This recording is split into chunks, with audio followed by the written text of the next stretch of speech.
কিছুদিন আগে দেখেছি কিছু সুশীল, আমরা তাদেরকে সুশীল হিসাবে চিনি, বড় বড় ডিগ্রিধারী এবং অনেক ভালো ভালো প্রতিষ্ঠান থেকে পড়াশোনা করেছে। তাদের ভাষ্য মতে যে সেনাবাহিনীকে, বিশেষ করে সশস্ত্র বাহিনীকে জনগণের মুখোমুখি দাঁড় করানোর জন্য আমরা এখানে একটা জিনিস ক্লিয়ার হওয়ার প্রয়োজন। সশস্ত্র বাহিনীর কাজ হলো দেশের সার্বভৌমত্ব রক্ষা করা, সার্বভৌমত্ব টিকিয়ে রাখা। সশস্ত্র বাহিনী যদি আপনি জনগণের মুখোমুখি দাঁড় করান, সশস্ত্র বাহিনী মুখোমুখি হবে আমার বহিঃশত্রুর জন্য। আমাদের যে শত্রু রাষ্ট্র, যে সকল শত্রু যারা আমরা, যদি আমরা মনে করি যে সবাই আমাদের বন্ধু, বাট প্রকৃত শত্রু যারা আমরা, তাদের বিরুদ্ধে কাজ করবে। সেখানে কিছু সুশীল বাহির থেকে বড় বড় ডিগ্রি নিয়ে আসে, বড় বড় কথা বলে এবং ক্যান্টনমেন্টকে উল্লেখ করে অনেক কথা বলে। আমি এইটুকুই বলবো, এটা ওনার পারিবারিক শিক্ষা হতে পারে অথবা ওনার ব্যক্তিগত শিক্ষা।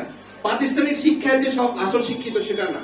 আমরা দেখি যে অনেক বড় বড় ডিগ্রিধারী অনেক অনেক অনেক অকারেন্স করে থাকে। তো সে জায়গা থেকে বলবো, আমাদের জনগণ, আমাদের দেশের সেনাবাহিনী একটি আমাদের আস্থার জায়গা। আমাদের সেনাবাহিনীতে কালপিট থাকবে, আছে। মানুষ হাতের পাঁচটায় যেমন সমান না, সেনাবাহিনীতেও সে ধরনের কিছু খারাপ লোক থাকতে পারে।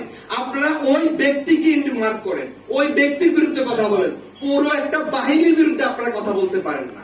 আপনি সেখানে আমি যারা জনগণকে, সেনাবাহিনী এবং জনগণকে মুখোমুখি দাঁড় করার চেষ্টা করছে, তাদের উদ্দেশ্যে আমাদের স্টেশন পক্ষ থেকে একদম ক্লিয়ার কাট কথা যে আপনি সেখানে স্টপ। আপনি জনগণের পালস বোঝেন না। আপনি জনগণকে সেনাবাহিনীর মুখোমুখি দাঁড় করাচ্ছেন। আগামীকাল যদি সেনাবাহিনী ফেরত চলে যেতে ব্যারেকে, কালকে যে দেশের আইন শৃঙ্খলা অবনতি হবে সেটা দায় আপনাকে নিতে হবে। আপনি যদি সেই সেনাবাহিনীকে সম্মান করতে না জানেন, যে সেনাবাহিনী 5 আগস্টে জনগণের কাতারে দাঁড়িয়ে জনগণ যেটা চেয়েছে, জনগণ যে জিনিসটা বুঝে, সেই জনগণের পাশে দাঁড়িয়ে সে 5 আগস্টের বিপ্লব সার্থক করেছে।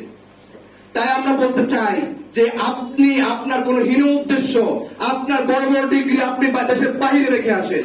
এই বাংলাদেশের জনগণ যেটা চাইবে সেটা এর আগে হয়েছে, বর্তমানে হবে, ভবিষ্যতে হবে। ধন্যবাদ।